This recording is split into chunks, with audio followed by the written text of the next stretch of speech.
अऊज़ुबिल्लाहि मिनश्शैतानिर्रजीम बिस्मिल्लाहिर्रहमानिर्रहीम अस्सलामु अलैकुम वरहमतुल्लाहि वबरकातुहू। सूरह नूर है मेरे सामने और सूरह नूर की आयत नंबर 42 है, पारा नंबर 18 है और रुकू नंबर 12 है। आयत नंबर 41 में अल्लाह तबारक व तआला ने दलील नकली बयान फरमाई और फरमाया कि क्या तुम नहीं देखते कि ज़मीन व आसमान की सारी चीज़ें अल्लाह तबारक व तआला की तस्बीहात कर रही हैं, तस्बीह कर रही हैं। यानी कि इख्तियार में या गैर इख्तियारी तौर पे जिसकी तारीफ़ बयान की जाती है, जो तारीफ़ के लायक है, वो अल्लाह तबारक व तआला की ज़ात है।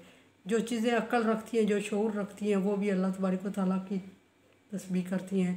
जो अक्ल और शऊर नहीं रखती, वो अनजाने में अल्लाह तबारक व तआला की तारीफ़ और तस्बीह में मगन है।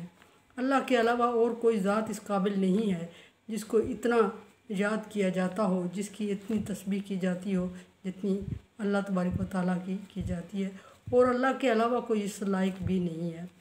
और फिर ये भी कि कोई काफिर है, मुशरिक है, मजूसी है, दहरिया है, यहूदी है, ईसाई है, मुस्लिम है, वो चाहते हुए ना चाहते हुए अल्लाह तबारक व तआला की तारीफ़ कर जाता है और उसके अमल से अल्लाह की तारीफ़ ज़ाहिर हो रही होती है, उसके कौल फेल से। और वो अगर काफ़िरों से भी पूछा जाए, यहाँ काफ़िर की बात ज़िक्र हुई है, मिसालें दी हैं अल्लाह तबारक व तआला ने। काफ़िरों से पूछा जाए तुझे पैदा किसने किया, तो बेख्तियार उसके मुंह से निकलेगा अल्लाह तबारक व तआला ने। या इंतहाई मुश्किल में जब होते हैं, कोई भी मज़हब रखने वाला कोई हो, तो वो इंतहाई बेबस जब हो जाता है, सारे ज़राए वसाइल बेकार हो जाते हैं और कोई चीज़ काम नहीं आती, इंतहाई मुश्किल में पड़ गया, तो उस वक्त वो बेख्तियार अल्लाह तबारक व तआला की तरफ रुजू करता है, क्योंकि हकीकत यही है। और हकीकत की तरफ, असल की तरफ इंसान रुजू करता है जब भी हो। यहाँ फरमाया कि और ये भी कि अल्लाह तबारक व तआला ऐसा भी नहीं है कि कोई इंसान, कोई चरिंद परिंद, कोई दरख्त, कोई हजर शजर, कोई चीज़ अल्लाह तबारक व तआला की तारीफ़ कर रही हो, तस्बीह कर रही हो, तो अल्लाह तबारक व तआला उससे गाफिल हो, ऐसा भी नहीं है। दुनिया में पाई जाने वाली लातादाद बेहिसाब चीज़ें जो हैं, वो अल्लाह तबारक व तआला की तारीफ़ व तस्बीह बयान करती हैं। और अल्लाह तबारक व तआला हर एक तारीफ़ व तस्बीह से वाकिफ़ भी है, हर एक की तारीफ़ व तस्बीह हर एक की नीयत से वाकिफ़ है।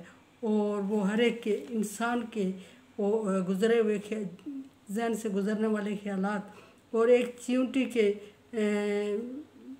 मतलब मेहनत और मशक्क़त और उसकी चलने की रफ़्तार से अल्लाह तबारक व तआला वाकिफ़ है। और उसके चलने की आवाज़ तक अल्लाह तबारक व तआला महसूस करता है। और अल्लाह तबारक व तआला की कोई मिसाल ऐसी नहीं जो दे के किसी को हम समझा सकें। और फरमाया कि अल्लाह जो वो कर रहे हैं उसको भी अल्लाह तबारक व तआला जाना। काफिर की बात हो रही है, मिसाल दी अल्लाह तबारक व तआला ने। और अगर इतनी बारीक भी इन चीज़ों को जानता है, तो क्या इनके अमाल से अल्लाह तबारक व तआला गाफिल है? ऐसा नहीं है। ये मोमिनों को और नबी सल्लल्लाहु अलैहि वसल्लम को तसल्ली दी गई और काफिरों को वार्निंग दी गई कि क्या समझते हैं कि मैं उनके किए से गाफिल हूँ? ऐसा मुमकिन नहीं। आगे अल्लाह तबारक व तआला की बादशाहत, अल्लाह तबारक व तआला ने फरमाया लिल्लाहि मुल्कुस समावाति वल अर्ज़, ज़मीन और आसमान की सारी बादशाहत अल्लाह तबारक व तआला की है। कोई और उसकी बादशाहत में शामिल नहीं है, कोई इस काबिल नहीं है जो उसके साथ शेयर कर सके, और कोई इस काबिल नहीं है जिसकी उसे ज़रूरत पड़े, कोई इस काबिल नहीं है जो उसका मावन और मददगार हो, वो समद है। अल्लाह तबारक व तआला ने इसकी मिसाल देते हुए वो अकेला बादशाहत को चला रहा है और ला ताख़ुज़ुहु सिनतुन वला नौम, और इतनी बड़ी बादशाहत को चलाते हुए उसे कभी ऊँघ और कभी नींद नहीं आई, कभी थकावट का एहसास नहीं हुआ, कभी घबराया नहीं, कभी किसी चीज़ में उलझ के किसी की मदद नहीं दरकार हुई उसको। और कभी अल्लाह तबारक व तआला फरमाते हैं कि कभी उसने किसी की ज़रूरत, किसी के मशवरे की ज़रूरत उसको महसूस नहीं हुई। समद लम यलिद व लम यूलद, बेनियाज है, ना उसने किसी को पैदा किया ना वो किसी से पैदा हुआ। लम यकुल लहू कुफुवन, कोई उसके बराबर नहीं, अहद, वो एक है। ये बड़ी बेहतरीन और ख़ूबसूरत मिसाल अल्लाह तबारक व तआला ने दी और फरमाया कि دنیا کے سارے لوگ چھوٹی موٹی بادشاہت رکھتے ہیں، چھوٹے موٹے اختیارات رکھتے ہیں، ان کے آگے پیچھے بڑی کابینہ ہوتی ہے، اور ان کی کابینہ ان کی مددگار ہوتی ہے، ہیلپر ہوتی ہے، اور وہ ان کے لیے آسانیاں پیدا کر رہی ہوتی ہے، اور مشیر ہوتے ہیں، ان کے مشورے دے رہے ہوتے ہیں، اور تب وہ سسٹم چلا رہے ہوتے ہیں۔ لیکن اللہ تبارک و تعالیٰ کی وہ ذات ہے کہ جس کو کبھی کسی اس طرح کے پروٹوکول کی ضرورت نہیں پیش آئی، اور یہ بھی نہیں کہا جا سکتا کہ اللہ تبارک و تعالیٰ اکیلے میں یہ کام سر انجام دے رہا ہے اور مسلسل مشقت میں لگا ہوا ہے۔ نہیں، ایسا بھی نہیں ہے۔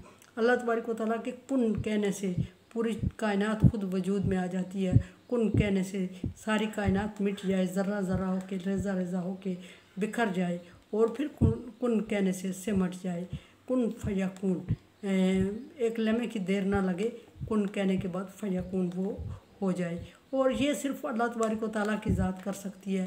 کوئی اور اگر اس طرح کی تھوڑے بہت اختیارات بھی رکھتا ہوتا، تھوڑے بہت اس طرح کے کام بھی کر سکتا ہوتا، تو دنیا کا نظام درہم برہم ہو جاتا۔ اور جس کے پاس اتنے اختیارات ہوتے، اگر دنیا میں اللہ تبارک و تعالیٰ نے کسی کو اختیارات تفویض کیے ہوئے ہیں تو وہ لوگوں دوسروں کے لیے بہت بڑی مشکل کا سبب بنتا ہے۔ جن کے پاس وہ اختیارات نہیں ہیں، جو اس کے ماتحت ہیں، جو ان سے کم ہیں، جو ان کے محتاج ہیں، تو ان کے لیے وہ لوگ جو اختیارات کے مالک ہیں، کچھ اختیارات کے، وہ بڑی مشکل کا سبب بن رہے ہوتے ہیں۔ لیکن اللہ تبارک و تعالیٰ کی ذات وہ ذات ہے جو کہ پوری کائنات کے اختیارات کی مالک ہے، اور اس نے اپنی مخلوق کو کبھی اس طرح کی مشکل میں نہیں ڈالا، کیونکہ اللہ رحمان ہے، اللہ رحیم ہے، اللہ کریم ہے۔ اللہ تبارک و تعالیٰ کی رحمت بڑی وسیع ہے، اور اس نے ہر ایک چیز کو اپنی وسعت میں لیا ہوا ہے، اور کوئی انسان اگر چاہے بھی تو اس کے ذرے کے برابر بھی اس طرح کے چیزیں نہیں کر سکتا، اس طرح کے اختیارات کا استعمال نہیں کر سکتا جس طرح اللہ تبارک و تعالیٰ فرما رہے ہیں اور جس طرح نظام چلا رہے ہیں۔ کوئی اکیلا بندہ ایک گھر کا نظام نہیں چلا رہا۔ اللہ تبارک و تعالیٰ نے ایک گھر کے نظام کو چلانے کے لیے بہت سارے لوگوں کو جمع کیا، اور ہر بندہ اپنے اپنے حصے کا کام کرتا ہے اور گھر کا نظام چلتا ہے۔ مجال ہے کسی اکیلے بندے نے کبھی گھر چلایا ہو، ممکن ہی نہیں ہے۔